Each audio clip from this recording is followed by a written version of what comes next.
Hi ಸ್ನೇಹಿತರೆ, ನನ್ನ YouTube ಚಾನಲ್ಗೆ ತಮ್ಮೆಲ್ಲರಿಗೆ ಆತ್ಮೀಯ ಸ್ವಾಗತ.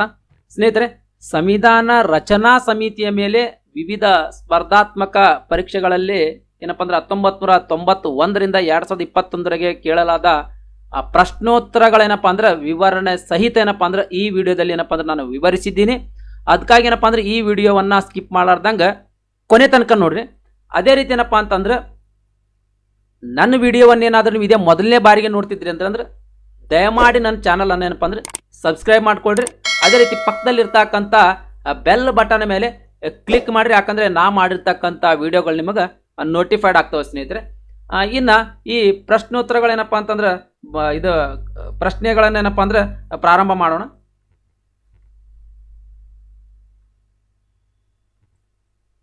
ಇನ್ನು ಮೊದಲನೇ ಪ್ರಶ್ನೆ, ಭಾರತ ಸಂವಿಧಾನದ ಸಭೆಯ ಅಧ್ಯಕ್ಷರಾಗಿದ್ದವರು ಯಾರು?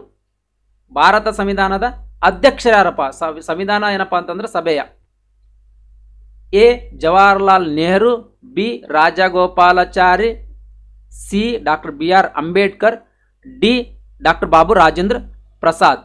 ಇದು ಏನಪ್ಪಾ ಅಂದ್ರೆ FDA 1997ರಾಗ ಅದೇ ರೀತಿ ಏನಪ್ಪಾ ಅಂದ್ರೆ ಇದೇ ಸೇಮ್ ಕ್ವಶನ್ ಪೊಲೀಸ್ ಕಾನ್ಸ್ಟೇಬಲ್ 2006ರಲ್ಲಿ ನಡೆದಿರ್ತಕ್ಕಂಥ ಎಕ್ಸಾಮ್ಗಳಲ್ಲಿ ಏನಪ್ಪಾ ಅಂದ್ರೆ ಕೇಳಿದ್ರು. ಇದಕ್ಕೆ ಸರಿಯಾದ ಉತ್ತರ ಡಾಕ್ಟರ್ ಬಾಬು ರಾಜೇಂದ್ರ ಪ್ರಸಾದ್ನವರು. ಮೊದಲನೇದಾಗಿ ಏನಪ್ಪಾ ಅಂದ್ರೆ ಸಂವಿಧಾನ ರಚನಾ ಸಭೆ ಏನಪ್ಪಾ ಅಂದ್ರೆ ರಚನೆ ಯಾವ ತರ ಆಯ್ತು ಅನ್ನೋದ್ರ ಬಗ್ಗೆ ಒಂದು ಸ್ವಲ್ಪ ವಿವರಣೆ ನೋಡಮ್ಮ. ಕ್ವಶನ್ ಏನಿತ್ತು? ಭಾರತ ಸಂವಿಧಾನ ಸಭೆಯ ಅಧ್ಯಕ್ಷರಾಗಿದ್ರು. ಸಂವಿಧಾನ ಸಭೆ ಅಂದ್ರೆ ಏನು? ರಚನಾ ಸಂವಿಧಾನ ಸಭೆ. ಈ ರಚನಾ ಸಂವಿಧಾನ ಏನಪ್ಪಾ ಅಂದ್ರೆ ಸಂವಿಧಾನ ರಚನಾ ಸಭೆ ಏನಿದೆಯಲ್ಲ ಯಾವ ತರ ಆಯ್ತು ಅನ್ನೋದ್ರ ಬಗ್ಗೆ, ಅಂದ್ರೆ ಸಂವಿಧಾನ ಒಟ್ಟಾರೆಯಾಗಿ ಯಾವ ತರ ರಚಿಸಲ್ಪಟ್ಟಿತ್ತು ಅನ್ನೋದ್ರ ಬಗ್ಗೆ ಒಂದು ಸ್ವಲ್ಪ ನೋಡೋಣ. ಮೊದಲನೇದಾಗಿ ಏನಪ್ಪಾ ಅಂದ್ರೆ ಭಾರತಕ್ಕೆ ಸಂವಿಧಾನ ಬೇಕು ಅಂತ ಒಂದು ಐಡಿಯಾ ಕೊಟ್ಟವ್ರು ಯಾರಪ್ಪ ಅಂದ್ರೆ BN ರಾಯ್ನವರು. ಅವರೇ ಮೊದಲನೇಗೆ ಏನಪ್ಪ ಅಂತಂದ್ರೆ ಮೊದಲೇ ಬಾರಿಗೆ ಭಾರತಕ್ಕೆ ಸಂವಿಧಾನ ಬೇಕು ಅಂತ ಒಂದು ಐಡಿಯಾ ಕೊಟ್ಟು ಪ್ರತಿಪಾದಿಸಿದ್ರು. ಆ ನಿಟ್ಟಿನಲ್ಲಿ ಏನಪ್ಪಾ ಅಂತಂದ್ರೆ ರಾಷ್ಟ್ರೀಯ ಕಾಂಗ್ರೆಸ್ನ ಕಾರ್ಯನಿರ್ವಾಹಕ ಸಮಿತಿ ಅಂತಿತ್ತು. ಅದು ಏನು ಮಾಡ್ತು 1939ರಲ್ಲಿ ಏನಪ್ಪಾ ಅಂತಂದ್ರೆ ಯಾವ ಥರ ಸಂವಿಧಾನ ರಚಿಸಬೇಕು ಅಂತ ಅನ್ನೋದ್ರ ಬಗ್ಗೆ ಒಂದು ಐಡಿಯಾ ಕೊಡ್ತು. ಏನು ಹೇಳ್ತದ ಅಂತಂದ್ರೆ ಸಂವಿಧಾನ ರಚನಾ ಸಭೆ ಮಾಡ್ರಿ ಅಂತ ಏನಪ್ಪಾ ಅಂದ್ರೆ ಒಂದು ಕರೆ ಕೊಡ್ತದೆ. ಸಂವಿಧಾನ ರಚನಾ ಒಂದು ಸಮಿತಿ ಮಾಡ್ರಿ ಅಂತ ರಾಷ್ಟ್ರೀಯ ಕಾಂಗ್ರೆಸ್ನ ಕಾರ್ಯನಿರ್ವಾಹಕ ಸಮಿತಿ ಹೇಳುತ್ತೆ. ಯಾವಾಗ? 1939ರಲ್ಲಿ.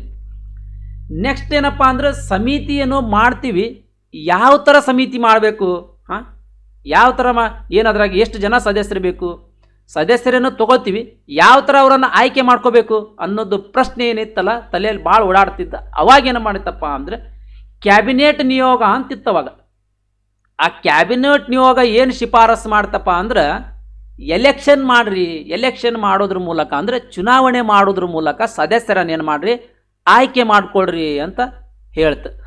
ಆ ನಿಯೋಗದ ಶಿಫಾರಸಿನಂತ ಏನು ಮಾಡಿತ್ತು 1946 ಜುಲೈ ತಿಂಗಳಲ್ಲಿ ಏನಪ್ಪಾ ಅಂತಂದ್ರೆ ಚುನಾವಣೆ ಮಾಡಲಾಯಿತು. ಇನ್ನು ಸಂವಿಧಾನ ರಚನಾ ಸಭೆಯ ಏನಪ್ಪಾ ಅಂದ್ರೆ ಸದಸ್ಯರೇನಪ್ಪಾ ಅಂದ್ರೆ ಆಯ್ಕೆ ಆಯಿತು. ಆಯ್ಕೆ ಆದ ತಕ್ಷಣ ಏನಪ್ಪಾ ಅಂತಂದ್ರೆ ಆ ಸದಸ್ಯರು ಏನಪ್ಪಾ ಅಂದ್ರೆ ಯಾವ ಥರ ಆಯ್ಕೆ ಆದರು ಅಂತ ಅನ್ನೋದ್ರ ಬಗ್ಗೆ ಒಂದು ಸ್ವಲ್ಪ ಇದೆ. ಆ ಸಂವಿಧಾನ ರಚನಾ ಸಭೆಯ ಕೆಲವು ಸದಸ್ಯರು ಪ್ರಾಂತೀಯ ಶಾಸನ ಸಭೆಯ ಸದಸ್ಯರಿಂದ ಚುನಾಯಿತರಾಗಿದ್ರು. ಇನ್ನೂ ಕೆಲವು ಸದಸ್ಯರು ದೇಶೀಯ ಸಂಸ್ಥಾನಗಳಿಂದ ಚುನಾಯಿತರಾಗಿದ್ರು. ಯಾಕಿದು ಎರಡು ಭಾಗ? ಇದೇನು ಪ್ರಾಂತೀಯ ಶಾಸನ ಸಭೆ, ದೇಶೀಯ ಸಂಸ್ಥಾನ ಏನಿದೆ ಅಂದ್ರೆ ಭಾರತ ಎರಡು ಭಾಗ ಇತ್ತನ? ಹೌದು ಸ್ನೇಹಿತರೆ, ಭಾರತ ಬ್ರಿಟಿಷ್ನವರಿಂದ ಏನಪ್ಪಾ ಅಂದ್ರೆ ಆಳಲ್ಪಡುತ್ತಿತ್ತವಾಗ. ಆದ್ರೆ ಸಂಪೂರ್ಣವಾಗಿ ಬ್ರಿಟಿಷ್ನವ್ರ ಕೈಯಾಗಿರ್ಲಿಲ್ಲ. 1939 ನಂತರ ಏನಾಗಿತ್ತಪ್ಪ ಅಂತಂದ್ರೆ ಕೆಲವು ಭಾಗ ಏನಪ್ಪಾ ಅಂದ್ರೆ ಪ್ರತಿಶತ 90% ಇಂಗ್ಲಿಷ್ ಆಳ್ತಿದ್ರು, ಅಂದ್ರೆ ಬ್ರಿಟಿಷರ ಆಳ್ತಿದ್ರು. ಕೆಲವು ಭಾಗ ಏನಪ್ಪಾ ಅಂತಂದ್ರೆ ರಾಜರಗಳ ಆಳ್ವಿಕೆಯಲ್ಲಿತ್ತು ಸ್ನೇಹಿತರೆ. ಅವಾಗ ಏನಪ್ಪಾ ಅಂದ್ರೆ ಇಂಗ್ಲಿಷ್ನವ್ರು ಏನಿದ್ರಲ್ಲ ಅವ್ರದೇ ಆದಂಥ ಒಂದು ಶಾಸನ, ಅವ್ರದೇ ಆದಂಥ ಒಂದು ರೂಲ್ಸು ರೆಗ್ಯುಲೇಷನ್ಸು ಇತ್ತು. ಆ ರೂಲ್ಸ್ ರೆಗ್ಯುಲೇಷನ್ಸ್ ಅವರೇ ಒಂದು ಅಳವಡಿಸಲ್ಪಟ್ಕೊಂಡಿದ್ರು. ಅವ್ರದೇ ಆದಂಥ ಒಂದು ಶಾಸನ ಇತ್ತು. ಆ ಶಾಸನ ಏನತ್ತಲ್ಲ ಸಭೆಗಳಿಂದ ಏನಪ್ಪಾ ಅಂದ್ರೆ ಕೆಲವು ಸದಸ್ಯರನ್ನ ಆಯ್ಕೆ ಆದ್ರು. ಇನ್ನು ರಾಜರದೇ ಆದಂಥ ಅವ್ರದ್ದು ಒಂದು ರೂಲ್ಸ್ ರೆಗ್ಯುಲೇಷನ್ ಅಲ್ಲ, ಅವ್ರದ್ದು ಏನಪ್ಪಾ ಅಂತಂದ್ರೆ ಸಂಸ್ಥಾನಗಳಿಂದ ಏನಪ್ಪಾ ಅಂದ್ರೆ ಕೆಲವು ಸದಸ್ಯರು ಆಯ್ಕೆ ಆದ್ರು. ನೆನ್ಪಿಟ್ಕೊಳ್ರಿ, ಭಾರತದಾಗ ಏನಪ್ಪ ಅಂದ್ರೆ ಜನರಲ್ಲಿ ಏನಪ್ಪ ಅಂದ್ರೆ ಏನಂತಾರೆ, ಜನರಿಂದನೇ ಡೈರೆಕ್ಟ್ ಆಗಿ ಸೆಲೆಕ್ಷನ್ ಆಗಲಿಲ್ಲ. ಎಲ್ಲರೂ ಅವ್ರವ್ರ ಕಂಟ್ರೋಲ್ದಾಗಿದ್ರೆ ಅವಾಗ ಏನಪ್ಪ ಅಂದ್ರೆ ಸದಸ್ಯರು ಏನಪ್ಪ ಅಂದ್ರೆ ಆಯ್ಕೆ ಆದ್ರೆ. ನೆನಪಿರ್ಲಿ, ಪ್ರಾಂತೀಯ ಶಾಸನ ಸಭೆಗಳಿಂದ ಆಯ್ತು, ಆಮೇಲೆ ದೇಶೀಯ ಸಂಸ್ಥಾನಗಳಿಂದ, ನಮ್ಮ ದೇಶದ ಏನಪ್ಪ ಅಂದ್ರೆ ಸಂಸ್ಥಾನಗಳಿದ್ವಲ್ಲ, ಸಂಸ್ಥಾನ ಅಂದ್ರೆ ರಾಜಮನೆತನಗಳಿಲ್ಲ, ಅವರಿಂದ ಏನಪ್ಪಾ ಅಂತಂದ್ರೆ ಆಯ್ಕೆ ಅದು. ಎಷ್ಟು ಸದಸ್ಯರ ಆಯ್ಕೆ ಆದ್ರಪ್ಪ ಈ ರಚನಾ ಸಮಿತಿಗೆ ಅಂತ ಅಂದ್ರೆ 389 ಸದಸ್ಯರನ್ನೊಳಗೊಂಡ ಒಂದು ಸಂವಿಧಾನ ರಚನಾ ಸಮಿತಿ ಏನಾಯ್ತು, ರಚನೆ ಆಯ್ತು. ಇನ್ನು 389 ಜನದಾಗ ಬ್ರಿಟಿಷ್ ಸರ್ಕಾರದಿಂದ ಎಷ್ಟು ಬಂದಿದ್ರು, 296 ಏನಪ್ಪಾ ಅಂದ್ರೆ ಬ್ರಿಟಿಷ್ ಆಯ್ಕೆಯಾಗಿ ಏನಪ್ಪಾ ಅಂದ್ರೆ ಶಾಸನಗಳಿಂದ ಆಯ್ಕೆಯಾಗಿದ್ರು. ಇನ್ನು ರಾಜರುಗಳಿಂದ ಏನಾಗಿತ್ತು, 93 ಸದಸ್ಯರುಗಳು ಈ ರಾಜರ ಸಂಸ್ಥಾನಗಳಿಂದ ನಾಮಕರಣವಾಗಿದ್ರು. ಒಟ್ಟಾರೆಯಾಗಿ 389 ಸದಸ್ಯರುಗಳಿದ್ರು. ಅವಾಗ ಸಂವಿಧಾನ ರಚನಾ ಸಭೆಗೆ ಏನಪ್ಪಾ ಅಂದ್ರೆ ಆಯ್ಕೆ ಆದ್ರೆ ಏನಪ್ಪಾ ಅಂದ್ರೆ 15 ಮಹಿಳೆಯರು ಏನಪ್ಪಾ ಅಂದ್ರೆ ಆಯ್ಕೆ ಆಗಿದ್ರು. ಆ 15 ಮಹಿಳೆಯರು ಏನಪ್ಪಾ ಅಂದ್ರೆ ಒಂದು ಲೀಸ್ಟ್ ಐತಿ ಸ್ನೇಹಿತರೆ. ಇದೇನಪ್ಪಾ ಅಂತಂದ್ರೆ ಲೀಸ್ಟ್ ನೋಡ್ಕೊಳ್ರಿ ನೀವು. ಇನ್ನು ಸಂವಿಧಾನ ಏನಪ್ಪಾ ಅಂತಂದ್ರೆ ರಚನಾ ಸಭೆಯಲ್ಲಿ ಏನಪ್ಪಾ ಅಂದ್ರೆ ಪ್ರತಿಯೊಂದು ಏನಪ್ಪಾ ಅಂದ್ರೆ ಜಾತಿ, ಪ್ರತಿಯೊಂದು ಧರ್ಮ, ಪ್ರತಿಯೊಂದು ಕಮ್ಯುನಿಟಿ ಅಂತ ಏನಪ್ಪಾ ಅಂದ್ರೆ ಪ್ರತಿನಿಧಿಸ್ತಿದ್ರು. ಅದೇ ರೀತಿ ಏನಪ್ಪಾ ಅಂದ್ರೆ ಆಂಗ್ಲೋ ಇಂಡಿಯನ್ ಏನಪ್ಪಾ ಇದೆಯಲ್ಲ, ಇದಕ್ಕೆ ಪ್ರತಿನಿಧಿ ಆದಿದ್ರೆ ಫ್ರಾಂಕ್ ಏನಪ್ಪಾ ಅಂದ್ರೆ ಆಂಥೋನಿ ಏನಪ್ಪಾ ಅಂದ್ರೆ ಇದಕ್ಕೆ ಪ್ರತಿನಿಧಿ ಆಗಿದ್ರು.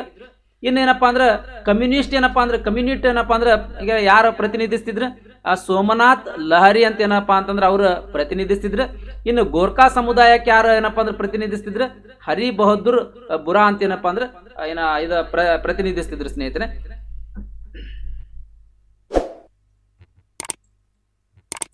ಇನ್ನು ಸಂವಿಧಾನ ರಚನಾ ಸಭೆಯ ಮೊದಲ ಅಧಿವೇಶನ, ನೆನಪಿರ್ಲಿ ಸ್ನೇಹಿತರೆ, ಮೊದಲ ಅಧಿವೇಶನ ಅಂದ್ರೆ ಏನಾಯ್ತು, ಸಂವಿಧಾನ ರಚನಾ ಸಮಿತಿ ರಚನೆ ಆಯ್ತು, ಆದ್ರೆ ಅದ್ರದ್ದು ಅಧಿವೇಶನ ನಡಿಬೇಕಲ್ಲ. ಅದ್ರದ್ದು ಫಸ್ಟಿಗೆ ಏನಪ್ಪಾ ಅಂದ್ರೆ 389 ಸದಸ್ಯರು ಏನಪ್ಪಾ ಅಂದ್ರೆ ಒಳಗೊಂಡಂತೆ ಒಂದು ಮೀಟಿಂಗ್ ಆಗ್ಬೇಕಲ್ಲ. ಆ ಮೀಟಿಂಗ್ ಏನಿದೆಲ್ಲ ಡಿಸೆಂಬರ್ 9, 1946 ಈ ರಚನಾ ಸಮಿತಿ ಏನಿತ್ತಲ್ಲ, ಸಂವಿಧಾನ ರಚನಾ ಸಮಿತಿಯ ಮೊದಲ ಅಧಿವೇಶನ ನಡೀತು. ಈ ಅಧಿವೇಶನದೊಳಗೆ ಏನೇನಾಯ್ತಪ್ಪ ಡಿಸಿಷನ್ ಅಂತಂದ್ರೆ, ಹಂಗಾಮಿ ಅಧ್ಯಕ್ಷರು ಅಂತ ಏನ್ ಮಾಡಿದ್ರು, ಸಚ್ಚಿದಾನಂದ ಸಿನ್ಹಾ ಅವ್ರಿಗೆ ಏನಪ್ಪಾ ಅಂತಂದ್ರೆ ವಹಿಸಿದ್ರು. ಅದೇ ರೀತಿ ಏನಪ್ಪಾ ಅಂತಂದ್ರೆ ಸ್ವಲ್ಪ ದಿನ ಆದ್ಮೇಲೆ ಏನಪ್ಪಾ ಅಂತಂದ್ರೆ ಶಾಶ್ವತ ಅಧ್ಯಕ್ಷರಾಗಿ ಯಾರಿಗೆ ಮಾಡಿದ್ರು, ಡಾಕ್ಟರ್ ಬಾಬು ರಾಜೇಂದ್ರ ಪ್ರಸಾದ್ನವರಿಗೆ ಶಾಶ್ವತವಾದ ಅಧ್ಯಕ್ಷರ ಸ್ಥಾನವನ್ನ ಕೊಟ್ರು. ಈ ಎರಡು ಏನಿದೆಲ್ಲ ಪಾಯಿಂಟ್ಸ್ ಒಳಗೆ ಪ್ರಶ್ನೆ ಬಿತ್ತಂದ್ರೆ 100% ನೀವು ತಪ್ಪು ಆನ್ಸರ್ ಬರ್ತೀರಿ. ಯಾಕಂತಂದ್ರೆ ಓವರ್ ಕಾನ್ಫಿಡೆಂಟ್ ಒಂದು ಇರ್ತೈತಿ, ನಾ ಭಾಳ ಓದಿನಂತ ಒಂದು ತಲೆಯಾಗಿರ್ತೈತಿ, ಅದಕ್ಕಾಗಿ ನೀವು ತಪ್ಪು ಆನ್ಸರ್ ಬರೀತೀರಿ. ಏನಂತ ಕೇಳ್ತಾರೆ, ಭಾರತ ಸಂವಿಧಾನ ಸಭೆ ಏನಪ್ಪಾ ಅಂದ್ರೆ ಸಂವಿಧಾನ ರಚನಾ ಸಭೆಯ ಅಧ್ಯಕ್ಷರು ಯಾರು ಅಂತ ಪ್ರಶ್ನೆ ಕೇಳಿದ್ರಪ್ಪ ಆಸ್ ಯೂಶುವಲ್ ಅಂದ್ರೆ ಬಾಬು ರಾಜೇಂದ್ರ ಪ್ರಸಾದ್ ಅಂತ ಬರೀರಿ, ಡಾಕ್ಟರ್ ಬಾಬು ರಾಜೇಂದ್ರ ಪ್ರಸಾದ್. ಇನ್ನು ಹಂಗಾಮಿ ಅಧ್ಯಕ್ಷರು, ಶಾಶ್ವತ ಅಧ್ಯಕ್ಷರು ಹಿಂಗೇನಾದ್ರೂ ಕೇಳಿದ್ರಪ್ಪ ಅಂದ್ರೆ ಅದಕ್ಕೆ ಸಪ್ರೇಟ್ ಆನ್ಸರ್ ಬರಿಬೇಕು ಸ್ನೇಹಿತರೆ, ನೆನಪಿರ್ಲಿದು ಅಂತ. ಇನ್ನ ನೆಕ್ಸ್ಟ್ ಪಾಯಿಂಟ್ಸ್ ನೋಡಮ್ಮ. ಸಂವಿಧಾನ ರಚನಾ ಸಮಿತಿಯ ಸಂವಿಧಾನಿಕ ಸಲಹೆಗಾರರು ಯಾರಾಗಿದ್ರಪ್ಪ ಅಂದ್ರೆ BN ರಾಯ್. ಯಾಕೆ ಸಂವಿಧಾನಿಕ ಸಲಹೆಗಾರ ಇವ್ರಿಗೆ ಕೊಟ್ರು? ಫಸ್ಟ್ ಪಾಯಿಂಟ್ಸ್ ಹೇಳಿದೆ, ಅದೊಂದು ಸ್ವಲ್ಪ ನೆನಪು ಮಾಡ್ಕೊಡ್ರಿ. ಸಂವಿಧಾನ ಅಂತ ಪರಿಕಲ್ಪನೆ ಕೊಟ್ಟವ್ರೆ, ನಮಗೆ ಭಾರತಕ್ಕೊಂದು ಸಂವಿಧಾನ ಬೇಕಂತ ಪರಿಕಲ್ಪನೆ ಕೊಟ್ಟವ್ರೆ ಈ BN ರಾವ್ ಅವರು. ಮತ್ತೆ ಇವ್ರಿಗೆ ಸಲಹೆಗಾರನಾಗಿ ಮಾಡ್ಲೇಬೇಕಲ್ಲ, ಯಾಕಂದ್ರೆ ಐಡಿಯಾ ಐತಿ ಇವ್ರಿಗೆ. ಹೌದು ಸಂವಿಧಾನ ಹೆಂಗ್ ಆಗ್ಬೇಕು, ಹೌದು ನಮ್ಗೆ ಎದಕ್ ಬೇಕು, ಎಲ್ಲ ಒಂದು ಐಡಿಯಾ ಐತಿ. ಅದಕ್ಕಾಗಿ ಇವರ ನೇತೃತ್ವದಲ್ಲಿ ಏನಪ್ಪಾ ಅಂದ್ರೆ ಸಲಹೆಗಾರರಾಗಿ ಮಾಡಿದ್ರು ಇವರು. ಭಾರತ ಏನಪ್ಪಾ ಅಂದ್ರೆ ಸಂವಿಧಾನ ರಚನೆ ಸಮಿತಿಗೆ ಏನಪ್ಪಾ ಅಂದ್ರೆ ಒಂದು ಸಲಹೆಗಾರ ಬೇಕಾಗಿತ್ತು. ಈ ಸಲಹೆಗಾರರಾಗಿ ಏನಪ್ಪಾ ಅಂದ್ರೆ ಇವರನ್ನ ನೇಮಕ ಮಾಡ್ಕೊಳ್ಳಾಗಿತ್ತು ಸ್ನೇಹಿತರೆ. ಇನ್ನು ನೆಕ್ಸ್ಟ್ ಏನಪ್ಪಾ ಅಂತಂದ್ರೆ ಸಂವಿಧಾನ ರಚನೆಗೆ ಸಂಬಂಧಿಸಿದ ವಿಷಯಗಳನ್ನು ಪರಿಶೀಲಿಸಲು 22 ಸಮಿತಿಗಳನ್ನೇನಪ್ಪಾ ಅಂದ್ರೆ ರಚಿಸಲಾಗಿತ್ತು. ಅದರಲ್ಲಿ ಪ್ರಮುಖವಾದದ್ದು ಕರಡು ಸಮಿತಿ.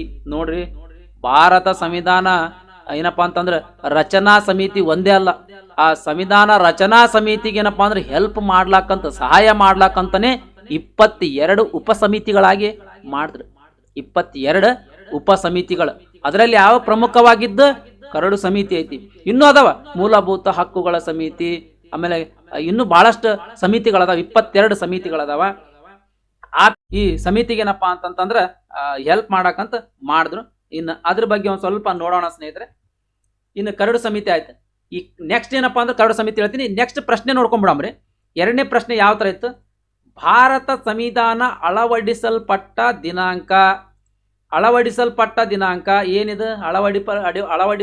ಅಳವಡಿಸಲ್ಪಟ್ಟ ದಿನಾಂಕ ಅಂದ್ರೆ ಭಾರತ ಸಂವಿಧಾನ ಯಾವಾಗ ಅಂಗೀಕಾರ ಮಾಡ್ಕೊಂತು ಅದ್ರ ದಿನಾಂಕ. ಭಾಳಷ್ಟು ಜನ ಇಲ್ಲೇ ತಪ್ಪು ಮಾಡ್ಕೊತೀವಿ ನಾವು. ಜಾರಿಗೆಯಾದ ವರ್ಷನೇ ಬೇರೆ, ಅಂಗೀಕಾರ ಆದ ವರ್ಷನೇ ಬೇರೆ ಸ್ನೇಹಿತರೆ. ಇದು ಜನವರಿ 26, 1949. ಬಿ ಏನದ ಡಿಸೆಂಬರ್ 31, 1949. ಸಿ ಜನವರಿ 26, 1950. D November 26, 1949. ಇದು ಎಲ್ಲಿ PSI 1998ರಾಗ PSI ಎಕ್ಸಾಮ್ಗೆ ಕೇಳಿದ್ರಿ ಸ್ನೇಹಿತರೆ. ಇದಕ್ಕೆ ಸರಿಯಾದ ಉತ್ತರ ಡಿ ನವೆಂಬರ್ 26, 1949. ಏನಿದೆ? ಭಾರತ ಸಂವಿಧಾನ ಅಂಗೀಕಾರವಾದ ವರ್ಷ ಅಂದ್ರೆ ಏನು? ಅಂಗೀಕಾರ ಅಂತಂದ್ರೆ ಜಸ್ಟ್ ಅಳವಡಿಸ, ಭಾರತಕ್ಕೆ ಇದು ಬೇಕು, ಇದು ಸಂವಿಧಾನ ಇವಾಗ ಆಯ್ತಪ್ಪ, ಫಿಕ್ಸ್ ಆಯ್ತು. ಇನ್ನು ಜಾರಿಗೆ ಆಗಿರಲಿಲ್ಲ. ಇದು ಒಂದು ಇಸ್ವಿಗಳು ಕೊಟ್ಟಿನಿ ಕೆಲವೊಂದು.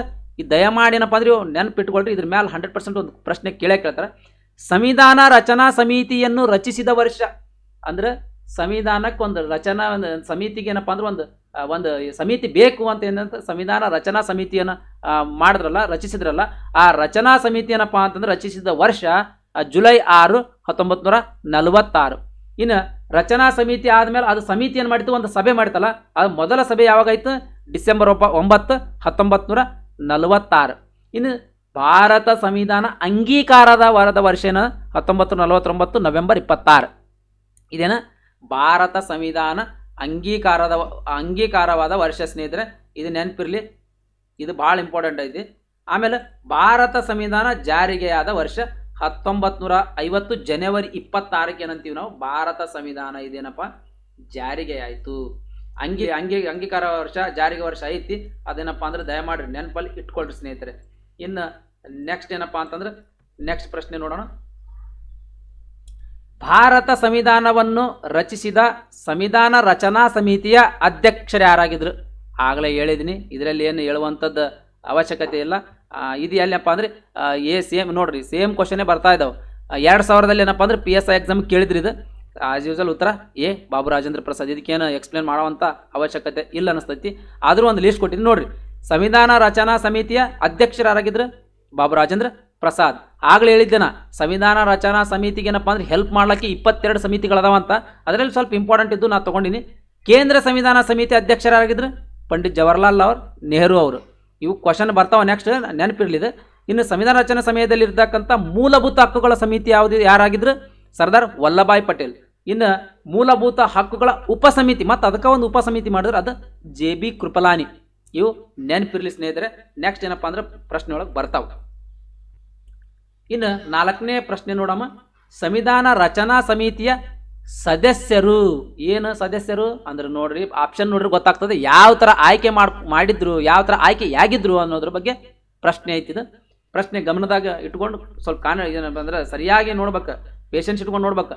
ಏನ ಭಾಳ ಓದಿವನ್ ಟಕ್ ಟಕ್ ಟಕ್ ಇಲ್ಲಿ ದಡ್ಡ ಆನ್ಸರ್ ಮಾಡಿದ್ರೆ ಅಲ್ಲಿ ಏನು ಮಾಡ್ತಾನೆ? ಟಕ್ ಟಕ್ ಟಕ್ ಏನು ಮಾಡ್ತಾನೆ? ನೆಗೆಟಿವ್ ಒಗಾಡ್ಬಿಡ್ತಾನೆ ಗಡಿ ತಪ್ಪು ಬರೆದ್ರೆ. ಆಪ್ಷನ್ಸ್ ನೋಡಮ್ರಿ. ಎ ಕಾಂಗ್ರೆಸ್ ಮತ್ತು ಮುಸ್ಲಿಂ ಲೀಗ್ನಿಂದ ನಾಮನಿರ್ದೇಶನ ಹೊಂದಿದವರಾಗಿದ್ದರು. ಬಿ ಜನರಿಂದ ನೇರವಾಗಿ ಚುನಾಯಿತರಾಗಿದ್ದರು. ಸಿ ಗವರ್ನರ್ ಜನರಲ್ನಿಂದ ನಾಮನಿರ್ದೇಶನ ಪಟ್ಟಿದ್ರು. ಡಿ ವಿವಿಧ ರಾಜ್ಯಗಳ ವಿಧಾನಮಂಡಲದಿಂದ ಚುನಾಯಿತ ಮತ್ತು ರಾಜರುಗಳು ಆಡಳಿತವಿರುವ ಏನಪ್ಪ ಅಂದ್ರೆ ರಾಜರಿಂದ ನಾಮನಿರ್ದೇಶನ ಪಟ್ಟಿರು. ಹೇಳಿದೆನಾ? ಅಲ್ಲಿ ಏನು ಹೇಳಿದ್ದೇನ? ಮೊದಲೇ ಪಾಯಿಂಟ್ಸ್ಗೆ ಹೇಳಿದ್ದೇನ. ಫಸ್ಟ್ನೇ ಪ್ರಶ್ನೆಗೆ ಹೇಳ್ಬೇಕಾದ್ರೆ ಎಕ್ಸ್ಪ್ಲೇನ್ ಮಾಡಿದ್ದೆ. ಯಾವ ಥರ ಪ್ರಾಂತೀಯ ಶಾಸನಗಳಿಂದ, ಆಮೇಲೆ ರಾಜ್ಯನ ದೇಶೀಯ ಸಂಸ್ಥಾನಗಳಿಂದ ನಾಮನಿರ್ದೇಶನ ಕೊಂಡಿದ್ರು, ಅಂದ್ರೆ ಸದಸ್ಯರು ಆಯ್ಕೆಯಾಗಿದ್ರು ಅಂತ ಹೇಳಿದೆ ನಾನು. ಇಲ್ಲಿದೆ ನೋಡ್ರಿ, ರಾಜ್ಯ ವಿಧಾನ ಮಂಡಳಿಗಳಿಂದ ಚುನಾಯಿತ ಮತ್ತು ರಾಜರುಗಳ ಆಡಳಿತ ರಾಜರಿಂದ. ವಿಧಾನಮಂಡಲ ಅಂದ್ರೆ ಏನಪ್ಪ ಅಂದ್ರೆ ಇಂಗ್ಲಿಷ್ ಸರ್ಕಾರದಿದ್ದು. ಅದೇ ರೀತಿ ರಾಜರುಗಳದೇನಪ್ಪ ಅಂತಂದ್ರೆ ಇಲ್ಲಿದೆ ಕಾಂಗ್ರೆಸ್ ಮತ್ತು ಮುಸ್ಲಿಂ ಲೀಗ್ನಿಂದ ನಾಮನಿರ್ದೇಶನ ಹೊಂದಿದ್ರು. ಮುಸ್ಲಿಂ ಕಾಂಗ್ರೆಸ್ ಇದೆ ಏನಾಯ್ತು ಇಲ್ಲಿ ಪ್ರಶ್ನೆ ಇಲ್ಲ. ಜನರಿಂದ ನೇರವಾಗಿ, ಜನರಿಂದಂತೂ ನೇರವಾಗಿ ಆಗಿಲ್ಲ. ಗವರ್ನರ್ ಜನರಲಿಂದ ಅಷ್ಟೇ ನಾಮನಿರ್ದೇಶನ ಆಗಿದ್ರೆ ಇಲ್ಲ. ದೇಶೀಯ ಸಂಸ್ಥಾನ, ದೇಶ ಏನಪ್ಪ ಅಂದ್ರೆ ರಾಜರುಗಳಿದ್ರಲ್ಲ ಅವರಿಂದನೂ ಆಗಿದ್ರೆ. ಅದಕ್ಕಾಗಿ ಸರಿಯಾದ ಉತ್ತರ ಡಿ. ಇದು ಯಾವಾಗ ಕೇಳಿದ್ರೆ ಪ್ರಶ್ನೆ ಸ್ನೇಹಿತರೆ? ಇದು PSI ಎಕ್ಸಾಮ್ ಕೇಳಿದ್ರು ಯಾವಾಗ? 2005ರಾಗ. ಸರಿಯಾದ ಉತ್ತರ ಏನ? ಡಿ. ಇನ್ನು ಸಂವಿಧಾನ ರಚನಾ ಸಭೆಯಲ್ಲಿ ಕೇಂದ್ರ ಸಂವಿಧಾನ ಸಮಿತಿಯ ಅಧ್ಯಕ್ಷರು ಯಾರಾಗಿದ್ರು? ಇದಂತೂ ನಾನು ಆನ್ಸರ್ ಹೇಳುವಂಗಿಲ್ಲ, ಆಗಲೇ ಎಕ್ಸ್ಪ್ಲೇನ್ ಮಾಡಿದ್ದೀನಿ. ಇದೇನಪ್ಪ ಅಂದ್ರೆ UPSC ಒಳಗೆ UPSC ಎಕ್ಸಾಮ್ಗೆ 2005 ಕೇಳಿದ್ರೆ ಸರಿಯಾದ ಉತ್ತರ ಜವಾಹರ್ಲಾಲ್ ನೆಹರು ಅವರು. ನೆನಪಿರ್ಲಿ ಸ್ನೇಹಿತರೆ, ಸಂವಿಧಾನ ರಚನಾ ಸಮಿತಿ ಏನಪ್ಪ ಅಂದ್ರೆ ನಾಯಕರು ಇವರೇ, ಇನ್ನು ಕೇಂದ್ರ ಸಂವಿಧಾನ ಸಮಿತಿಯ ಅಧ್ಯಕ್ಷರು ಇವರೇ, ನೆನಪಿರ್ಲಿ. ಇನ್ನು ನೆಕ್ಸ್ಟ್ ಏನಪ್ಪಾ ಅಂದ್ರೆ ಕೊಟ್ಟಿರುವ ಸಂಕೇತಗಳನ್ನು ಬಳಸಿ ಕೆಳಗಿನವುಗಳನ್ನು ಹೊಂದಿಸಿ ಬರೆಯಿರಿ. ನೋಡ್ರಿ ಯಾವ್ಯಾರು ಏನಪ್ಪಾ ಅಂತಂದ್ರೆ ಯಾರ್ಯಾರು ಎದಕ್ಕೇನಪ್ಪಾ ಅಂದ್ರೆ ಅಧ್ಯಕ್ಷರಾದಾರ ಅಂತ ಅನ್ನೋದ್ರ ಬಗ್ಗೆ ಆಯ್ತಿದ. ನೋಡ್ರಿ ರಾಜೇಂದ್ರ ಪ್ರಸಾದ್ನವ್ರು ಎದುರದಿದ್ರು ಸಂವಿಧಾನ ರಚನಾ ಸಭೆಯ ಅಧ್ಯಕ್ಷರು. ಡಾಕ್ಟರ್ BR ಅಂಬೇಡ್ಕರ್ನವ್ರು ಎದಕ್ಕಿದ್ರು ನೆನಪು ಮಾಡ್ಕೊಳ್ರಿ. ಆಮೇಲೆ ಸರ್ದಾರ್ ವಲ್ಲಭಾಯ್ ಪಟೇಲ್, ಆಮೇಲೆ ಜವಾಹರ್ಲಾಲ್ ನೆಹರು ಅವರು, ಡಾಕ್ಟರ್ BR ಅಂಬೇಡ್ಕರ್ ಅವರು ಕರಡು ಸಮಿತಿ ಅಧ್ಯಕ್ಷರಾಗಿದ್ರು. ವಲ್ಲಭಾಯ್ ಪಟೇಲ್ನವರು ಮೂಲಭೂತ ಹಕ್ಕುಗಳ ಸಮಿತಿದು, ಆಮೇಲೆ ಜವಾಹರ್ಲಾಲ್ ನೆಹರು ಅವರು ಸಂವಿಧಾನ ರಚನಾ ಸಮಿತಿಯ ನಾಯಕರಾಗಿದ್ರು. ಈ ತರ ಏನಪ್ಪಾ ಅಂತಂದ್ರೆ ಒಂದು ಹೊಂದಿಸಿ ಬರಿಬೇಕಾಗಿತ್ತು. ಇಲ್ಲಿ ಇದು ಕೊಟ್ಟಿದ್ದಾರೆ ನೋಡ್ರಿ. ಆಪ್ಷನ್ ಎ ಇದು ಐತಿ. ಆಪ್ಷನ್ ಎ ಯಾವುದು, BCD ನೋಡ್ಕೊಡ್ರಿ ಸ್ನೇಹಿತರೆ. ಇದೇನಪ್ಪಾ ಅಂದ್ರೆ FDA 2005 ಕೊಟ್ಟಿದ್ರು, ಪ್ರಶ್ನೆ ಕೇಳಲಾಗಿತ್ತು. ಉತ್ತರ ಏನಪ್ಪಾ ಅಂತಂದ್ರೆ ಬಿ ಇದೆ. ಬಿ ಏನಪ್ಪಾ ಅಂದ್ರೆ ಹೊಂದಿಸಿ ಬರೀರಿ, ಒಂದು ಕಡೆ ಬರ್ಕೊಂಡು ಗೀಸಿಂದ ಹೊಂದಿಸಿ ಬರೆದು ನೋಡ್ಕೊಡ್ರಿ. ಇದು ಕರೆಕ್ಟ್ ಆನ್ಸರ್ ಆದ ಸ್ನೇಹಿತರೆ. ಯಾರು ಭಾರತ ಸಂವಿಧಾನ ರಚನಾ ಮಂಡಳಿಯ ಶಾಶ್ವತ ಅಧ್ಯಕ್ಷರಾಗಿದ್ರು? ಬಂತು ನೋಡ್ರಪ್ಪ, ರಚನಾ ಮಂಡಳಿ ರಚನಾ ಸಭೆ ನೆನಪಿರ್ಲಿ ಯಾರಾಗಿದ್ರು. ಇದಂತೂ ಹೇಳುವಂತ ಏನಪ್ಪಾ ಅಂತಂದ್ರೆ ಇದು ಇಲ್ಲ, ಯಾಕಂದ್ರೆ ಎಕ್ಸ್ಪ್ಲೇನ್ ಮಾಡಿನ ಆಲ್ರೆಡಿ. ಇದು ಪೊಲೀಸ್ ಕಾನ್ಸ್ಟೇಬಲ್ ಎಕ್ಸಾಮ್ ಕೇಳಿದ್ರೆ, ಪರೀಕ್ಷೆಯಲ್ಲಿ ಕೇಳಿದ್ರೆ 2012 ಉತ್ತರ ಏನಾಯ್ತು? ಬಾಬು ರಾಜೇಂದ್ರ ಪ್ರಸಾದ್. ಹಂಗಾಮಿ ಅಧ್ಯಕ್ಷರು, ಶಾಶ್ವತ ಅಧ್ಯಕ್ಷರು ಸ್ವಲ್ಪ ನೆನಪು ಮಾಡ್ಕೊಡ್ರಿ. ನೆನಪು ಮಾಡ್ಕೊಂಡೇನಪ್ಪಾ ಅಂತಂದ್ರೆ ಇದಕ್ಕೆ ಉತ್ತರ ಬರೀರಿ. ಇನ್ನು ಡಾಕ್ಟರ್ BR ಅಂಬೇಡ್ಕರ್ ಅವರು ಎಲ್ಲಿಂದ ಅಂದ್ರೆ ಯಾವ ಕಾನ್ಸ್ಟಿಟ್ಯೂಷನಲ್ ಅಸೆಂಬ್ಲಿಯಿಂದ ಚುನಾಯಿತರಾಗಿದ್ರು? ಇದು ನಾನು ಎಕ್ಸ್ಪ್ಲೇನ್ ಮಾಡಕ್ ಹೋಗಿಲ್ಲ ಸ್ನೇಹಿತರೆ, ಯಾಕಂತಂದ್ರೆ ನಾನು ಅಂಬೇಡ್ಕರ್ನವರ ಬಗ್ಗೆನೇ ಏನಪ್ಪಾ ಅಂತಂದ್ರೆ ಒಂದು ಸಂಪೂರ್ಣವಾಗಿ ಒಂದು ವಿಡಿಯೋ ಮಾಡ್ತಾ ಇದ್ದೀನಿ ಈಗ. ಅದಕ್ಕಾಗಿ ಇದ್ರ ಬಗ್ಗೆ ಎಕ್ಸ್ಪ್ಲೇನ್ ಮಾಡಕ್ ಹೋಗಿಲ್ಲ ಬಹಳಷ್ಟು.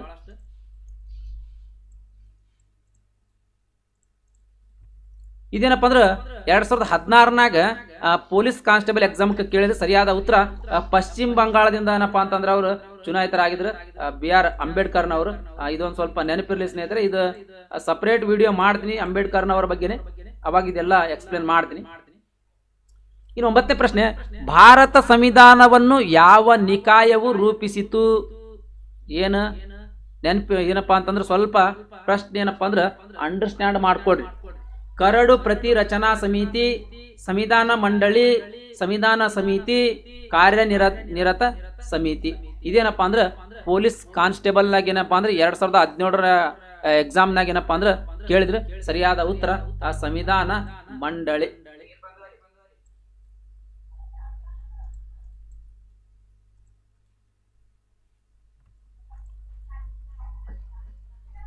ಇನ್ನು ಸಂವಿಧಾನ ರಚನಾ ಸಭೆಯಲ್ಲಿ ಭಾಗವಹಿಸಿದ ಈ ಕೆಳಗಿನ ಯಾರು ಕನ್ನಡಿಗರಲ್ಲ? ಪ್ರಶ್ನೆ ಏನಪ್ಪಾ ಅಂದ್ರೆ ಬಹಳ ಏನಂತಾರ ಗಮನದಿಟ್ಟು ಓದ್ಕೊಡ್ರಿ. ಸಂವಿಧಾನ ರಚನಾ ಸಭೆಯಲ್ಲಿ ಭಾಗವಹಿಸಿದ ಈ ಕೆಳಗಿನವರು ಯಾರು ಕನ್ನಡಿಗರ್ ಅಲ್ಲ? Chengal Rayareddy, T Siddalingaiah, H Veerappa, V Giri. ಇಷ್ಟು ಜನ ಏನಪ್ಪಾ ಅಂತಂದ್ರೆ ಇದರಲ್ಲಿ ಯಾರು ಏನಪ್ಪಾ ಅಂದ್ರೆ ಕನ್ನಡಿಗರಲ್ಲ. ಇದೇನಪ್ಪಾ ಅಂದ್ರೆ ಪೊಲೀಸ್ ಕಾನ್ಸ್ಟೇಬಲ್ KSRP ಎಕ್ಸಾಮ್ದಾಗ ಕೇಳಿದ್ರೆ, ಅದು ಏನಪ್ಪಾ ಅಂದ್ರೆ 2017 ನಡೆದಿರ್ತಕ್ಕಂಥ ಎಕ್ಸಾಮ್ದಾಗ ಕೇಳಿದ್ರೆ ಸರಿಯಾದ ಉತ್ತರ ಡಿ ವಿ ಗಿರಿ ಅಂತ. ಹಂಗಂದ್ರೆ ಏನಪ್ಪಾ ಅಂತಂದ್ರೆ ಅಂದ್ರೆ ಸಂವಿಧಾನ ರಚನಾ ಸಭೆಯಾಗಿ ಎಷ್ಟು ಜನ ಕನ್ನಡಿಗರಿದ್ರು ಅಂದ್ರೆ ಕನ್ನಡಿಗರನ್ನು ಏನಪ್ಪಾ ಅಂದ್ರೆ ಭಾಗವಹಿಸಿದ್ರು ಅನ್ನಕ್ಕೆ ಇದು ಇದ್ರಲ್ಲಿ ಏನಪ್ಪಾ ಅಂದ್ರೆ ಲೀಸ್ಟ್ ಐತಿ ಸ್ನೇಹಿತರೆ. ಆ ಲೀಸ್ಟ್ನಾಗ ಏನಪ್ಪಾ ಅಂತಂದ್ರೆ ನಾನು ಇಲ್ಲಿ ಒಂದು ಲಿಸ್ಟ್ ಇದೆ. ಸಂವಿಧಾನ ರಚನಾ ಸಮಿತಿಯಲ್ಲಿ ಭಾಗವಹಿಸಿರ್ತಕ್ಕಂಥ ಕನ್ನಡಿಗರು KC ರೆಡ್ಡಿ ಅವರು, T Siddalingaiah, H Siddaveerappa, Kengal Hanumanthaiah, SV Krishnamurthy, HR ಗುರುದೇವ ರೆಡ್ಡಿ, ಟಿ ಚೆನ್ನಯ್ಯ, ಟೇಕೂರ್ ಸುಬ್ರಹ್ಮಣ್ಯಂ. ಇಷ್ಟೇನಪ್ಪಾ ಅಂತಂದ್ರೆ ಎಷ್ಟು ಜನ ರಚನಾ ಸಮಿತಿಯಲ್ಲಿ ಏನಪ್ಪಾ ಅಂತಂದ್ರೆ ಭಾಗವಹಿಸಿರ್ತಕ್ಕಂಥ ಕನ್ನಡಿಗರು. ಇನ್ನು ನೆಕ್ಸ್ಟ್ ಪ್ರಶ್ನೆ ನೋಡಮ್ಮ. ನೂತನ ಸಂವಿಧಾನ ರಚನಾ ಸಮಿತಿಯ ಮೊದಲ ಸಭೆ ಈ ದಿನದಂದು ನಡೆಯಿತು. ಆಗಲೇ ಹೇಳಿದ್ದೆ ನಾನು, ಇದ್ರ ಬಗ್ಗೆ ಏನು ಎಕ್ಸ್ಪ್ಲೇನ್ ಮಾಡುವಂಗಿಲ್ಲ. ಯಾಕಂದ್ರೆ ಸಂವಿಧಾನ ರಚನಾ ಸಭೆ ಆದ್ಮೇಲೆ ಮೊದಲ ಅಧಿವೇಶನ ಯಾವಾಗಾಯ್ತು ಅಂತ ಹೇಳಿದ್ದೆ. ಇದೇನಪ್ಪಾ ಅಂತಂದ್ರೆ ಪೊಲೀಸ್ ಕಾನ್ಸ್ಟೇಬಲ್ KSRP ಎಕ್ಸಾಮ್ಗೆ 2017 ಕೇಳಿದ್ರು. ಉತ್ತರ ಏನಪ್ಪಾ ಅಂತಂತಂದ್ರೆ 9ನೇ ಡಿಸೆಂಬರ್ 1946 ಏನಪ್ಪ ಅಂದ್ರೆ ಈ ಸಂವಿಧಾನ ರಚನೆ ಆದ್ಮೇಲೆ ಮೊದಲನೇ ಸಭೆ ಏನಪ್ಪ ಅಂದ್ರೆ ನಡೀತು. ಇನ್ನು ಸ್ವತಂತ್ರ ಭಾರತಕ್ಕೆ ತನ್ನದೇ ಆದ ಸಂವಿಧಾನವಿರಬೇಕೆಂದು ಮೊದಲು ಪ್ರತಿಪಾದಿಸಿದವರು ಯಾರು? ಕಲ್ಪನೆ ಯಾರ ಕಡೆ ಇತ್ತು? ಹಂಗಾದ್ರೆ ಸಂವಿಧಾನದ ಸಲಹೆಗಾರರಾಗಿ ಯಾರಿಗೆ ಆಯ್ಕೆ ಮಾಡ್ಕೊಂಡ್ರು? ಇವೆಲ್ಲದಕ್ಕೂ ಒಂದೇ ಪ್ರಶ್ನೆ, ಯಾರ ಅಂತಂದ್ಕಿಸಿಂದ ನಿಮಗೆ ಗೊತ್ತಿರ್ಬೇಕು ಆಲ್ರೆಡಿ. ಇದೇನಪ್ಪ ಅಂದ್ರೆ ಪೊಲೀಸ್ ಕಾನ್ಸ್ಟೇಬಲ್ DAR 2018 ಕೇಳಿದ್ರೆ MN ಏನಪ್ಪ ಅಂತಂದ್ರೆ ರಾಯ್ರವನೇನಪ್ಪ ಅಂದ್ರೆ ಸಂವಿಧಾನದ ಸಲಹೆಗಾರನಾಗಿ, ಆಮೇಲೆ ಏನಪ್ಪ ಅಂದ್ರೆ ಮೊದಲು ಪ್ರತಿಪಾದಿಸಿದ್ರು ಇವರೇ. ಇವ್ರಿಗೇನಪ್ಪ ಅಂದ್ರೆ 2 ಪ್ರಶ್ನೆ ಏನಪ್ಪ ಅಂದ್ರೆ ಇವ್ರ ಮೇಲೆ ಕೇಳಬಹುದು ಸ್ನೇಹಿತರೆ. ಇನ್ನು ಸಂವಿಧಾನ ರಚನೆಯ ಅಂತಿಮ ರೂಪ ಚಿತ್ರಣವನ್ನ ನೋಡಮ್ರಿ. ಸಂವಿಧಾನ ರಚನೆಗೆ ತೆಗೆದುಕೊಂಡ ಅವಧಿ ಎಷ್ಟು? 2 ವರ್ಷ 11 ತಿಂಗಳು 18 ದಿವಸಗಳು. ಇದು ಭಾರತ ಸಂವಿಧಾನ ಏನಪ್ಪ ಅಂದ್ರೆ ಬರಿಬೇಕಾದ್ರೆ ಒಂದು ರೆಡಿ ಆಗ್ಬೇಕಾದ್ರೆ ಇಷ್ಟು ದಿನ ಟೈಮ್ ತಗೊಂತು. ಇದ್ರಾಗ ಏನಪ್ಪ ಅಂದ್ರೆ 12 ಅಧಿವೇಶನಗಳನ್ನು ನಡೆಸಿದ್ರು. ಆಮೇಲೆ ಎಷ್ಟು ತಿದ್ದುಪಡಿಗಳು ಮಾಡ್ಕೊಂಡ್ರು. ಡ್ರಾಫ್ಟ್ ಏನಪ್ಪ ಅಂದ್ರೆ ಒಂದು ಕರಡು ಸಮಿತಿ ಸಂವಿಧಾನ ಮಾಡ್ತಾರಲ್ಲ, ಅವಾಗ ಏನಪ್ಪ ಅಂದ್ರೆ 2473 ತಿದ್ದುಪಡಿಗಳ ನಂತರ ಒಂದು ಭಾರತ ಸಂವಿಧಾನ ಏನಪ್ಪ ಅಂದ್ರೆ ರಚನೆ ಆಯ್ತು. ಇನ್ನು ಕರಡು ಸಂವಿಧಾನ ಏನಿಲ್ಲ 114 ಏನಪ್ಪ ಅಂದ್ರೆ ದಿನಗಳ ಪರಿಶೀಲನೆಗೆ ಏನಪ್ಪ ಅಂದ್ರೆ ತೆಗೆದುಕೊಂಡ್ರು. ಇದಕ್ಕೆ ಭಾರತ ಸಂವಿಧಾನಕ್ಕೆ ಖರ್ಚು ಎಷ್ಟು ಆಯ್ತಪ್ಪ ಅಂದ್ರೆ 6.4 ಕೋಟಿ 6.4 crores ಏನಪ್ಪ ಅಂದ್ರೆ ಈ ಭಾರತ ಸಂವಿಧಾನ ಮಾಡಬೇಕಾದ್ರೆ ಅಷ್ಟು ಖರ್ಚಾಯಿತು. ಇನ್ನು ಭಾರತ ಸಂವಿಧಾನ ಆಗಲೇ ಹೇಳಿದೆ ಅಂಗೀಕಾರದ ವರ್ಷ ಹೇಳಿದೆ 1949 ನವೆಂಬರ್ 20 ಅಂಗೀಕಾರವಾಯಿತು. ಅದೇ ರೀತಿ ಏನಪ್ಪ ಅಂದ್ರೆ 1929 ಯಾಕಾಯ್ತಪ್ಪ ಅಂತಂದ್ರೆ 1949 ಲಾಹೋರ್ ಕಾಂಗ್ರೆಸ್ ಅಧಿವೇಶನ ನೆನಪಿಗಾಗಿ ಭಾರತ ಸಂವಿಧಾನ 1950 ಜನವರಿ 26 ಏನಪ್ಪ ಅಂದ್ರೆ ಜಾರಿಗೆ ಮಾಡಲಾಯ್ತಂತ. ಇನ್ನು ಸಂವಿಧಾನ ಕರಡು ಸಮಿತಿ ಇದ್ರ ಬಗ್ಗೆ ಎಲ್ಲೂ ಏನಪ್ಪ ಅಂದ್ರೆ ಸ್ವಲ್ಪ ಇನ್ಫಾರ್ಮೇಶನ್ ಬಂದಿಲ್ಲ, ಅದಕ್ಕಾಗಿ ಒಂದು ಸ್ವಲ್ಪ ನೋಡೋಣ. ಇದ್ರ ಕರಡು ಸಮಿತಿ ಏನಪ್ಪ ಅಂತಂದ್ರೆ 7 ಜನರ ಸದಸ್ಯರನ್ನೊಳಗೊಂಡಂತ ಒಂದು ಸಂವಿಧಾನದ ಕರಡು ಸಮಿತಿ. ಕರಡು ಅಂತಂದ್ರೆ ಡ್ರಾಫ್ಟ್ ಅಂದ್ರೆ ಕಚ್ಚಾ.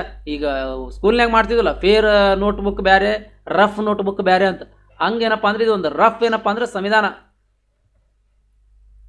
ಈ ಕರಡು ಸಮಿತಿ ಏನಪ್ಪ ಅಂದ್ರೆ ಅಧ್ಯಕ್ಷರಾಗಿದ್ರು ಡಾಕ್ಟರ್ BR ಅಂಬೇಡ್ಕರ್ನವರಿದ್ರು. ಅದೇ ರೀತಿ ಸದಸ್ಯರು ಏನಪ್ಪ ಅಂದ್ರೆ KM ಮುನ್ಷಿ, ಅಲ್ಲಾಡಿ ಕೃಷ್ಣಸ್ವಾಮಿ ಅಯ್ಯರ್, M ಗೋಪಾಲಸ್ವಾಮಿ ಅಯ್ಯರ್, ಸೈಯದ್ ಮೊಹಮ್ಮದ್ ಸಾದುಲ್ಲಾ, N ಮಾಧವರಾವ್ ಏನಪ್ಪ ಅಂದ್ರೆ ರಾಜೀನಾಮೆ ಆದ ತಕ್ಷಣ ಏನಪ್ಪ ಅಂದ್ರೆ BL ಲಿಟ್ಟರ್ ಅವರಂತ ನೇಮಕ ಆದ್ರು. ಅದೇ ರೀತಿ TT ಕೃಷ್ಣಮಾಚಾರಿ ಸದಸ್ಯರಿದ್ರು. ಇವ್ರ ನಿಧನದಿಂದ ಏನಪ್ಪ ಅಂತಂದ್ರೆ ಒಂದು ಖಾಲಿ ಆಯ್ತಲ್ಲ ಸದಸ್ಯರ ಸ್ಥಾನ, ಅವಾಗ ಏನಪ್ಪ ಅಂದ್ರೆ DP ಕೈತಾನ್ ಅಂತ ನೇಮಕ ಆದ್ರು. ಈ ತರ ಏನಪ್ಪ ಅಂದ್ರೆ ಕರಡು ಸಂವಿಧಾನ ಏನಪ್ಪ ಕರಡು ಸಮಿತಿ ಸಂವಿಧಾನದ ಕರಡು ಸಮಿತಿ ಏನಪ್ಪ ಅಂದ್ರೆ ರಚನೆ ಆಗಿತ್ತು ಸ್ನೇಹಿತರೆ. ಇದಿಷ್ಟೇನಪ್ಪ ಅಂತಂತಂದ್ರೆ ಮತ್ತೆ ಸಂವಿಧಾನ ಕರಡು ಸಮಿತಿ ರಚಿಸಿದ ವರ್ಷ ಯಾವಾಗ? ಆಗಸ್ಟ್ 29, 1947 ಈ ಕರಡು ಸಮಿತಿ ರಚನೆ ಆಯಿತು. ಇನ್ನು ಸಂವಿಧಾನ ಸಲಹೆಗಾರ ಮತ್ತು ಕರಡು ಸಂವಿಧಾನವನ್ನು ಸಿದ್ಧಪಡಿಸುವ ಜವಾಬ್ದಾರಿ ಯಾರು ಹೊಂದಿದ್ರು? BN ರಾವ್ ಅವರು. ಸಾರಿ, ಆಗಲೇ MN ರಾವ್ ಅಂತಂದೆ, ಅದು BN ರಾವ್ ಅವರು. ಅಂದ್ರೆ ನೋಡ್ರಿ, ಕರಡು ಸಂವಿಧಾನ ಸಮಿತಿ ಸಿದ್ಧಪಡಿಸಿದ ಜವಾಬ್ದಾರಿ ಕೂಡ ಇವರಿಗೆ ಕೊಟ್ಟಿದ್ರು. ಸಲಹೆಗಾರ ಇವರೇ, ಮೊದಲ ಸಂವಿಧಾನ ಬೇಕಂತ ಪ್ರತಿಪಾದಿಸಿದ್ರು ಇವರೇ, BN ರಾವ್ ಅವರು.